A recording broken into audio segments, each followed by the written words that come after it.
Well,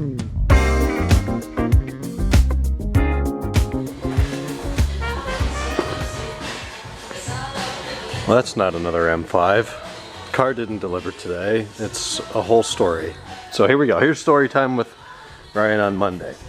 Our M5 from Fremont was supposed to deliver today. That did not happen. I called this morning to ask where it is and when we should expect it.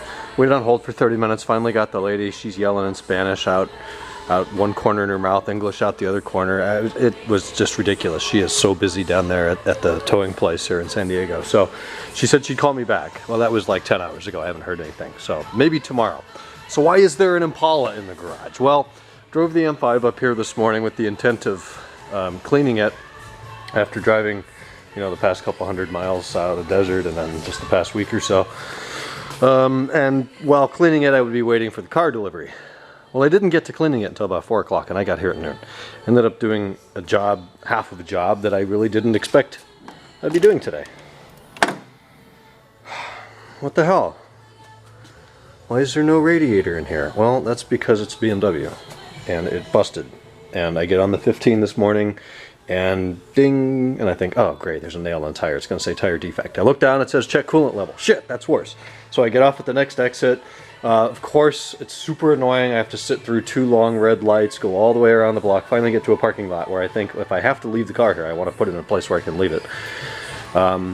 Look at the reservoir, and it's about half full.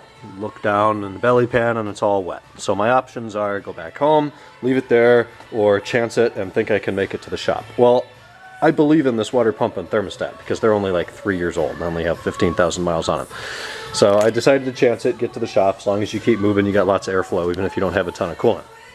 So I got up here, K-temps were around 94 degrees, which is way too hot. This is a 79 degree thermostat. In this warm weather, it should be 80, 85. But we got up here, the coolant temp gauge never left 12 o'clock. And I got the car in the air and took the belly pans off, and everything that was wet was over here. And this little tray, I've cleaned all of this now, but this little tray under the airbox had water in it. In fact, I put the car up on the lift. I took this wheel off, took the fender liner out. I'm looking in there. It's like, there's no coolant lines in there.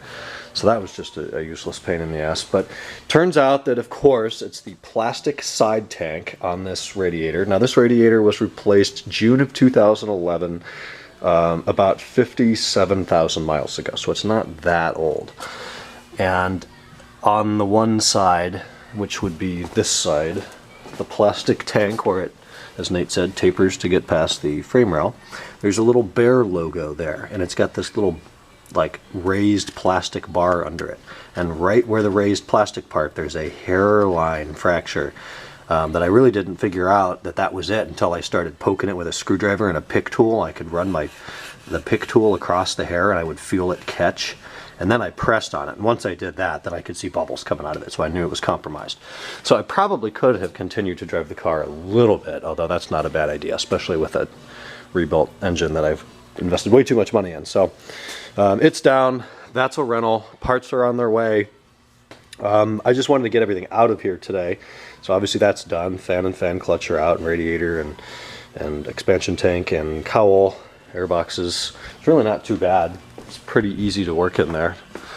Here's all the parts. These hoses were last replaced in 2014. I paid about 19 bucks for them, so I figured I would replace them again just because I'd have them off. I looked them up online, $112. For a rubber hose, are you freaking kidding me? Sensors, $45, $112, $95, and then the expansion tank feed hose, return hose, whatever this one is, that one's $75 for a rubber hose. I mean, that should be illegal. So I'm going to reuse them. They're easy enough to replace later if I have a problem with them. And again, they're not that old. Fan and fan clutch is circa 2012 or so. I'm going to leave that for now. MAFs are good. So that's where we are. The expansion tank isn't as white as it once was, but it doesn't warrant replacement yet.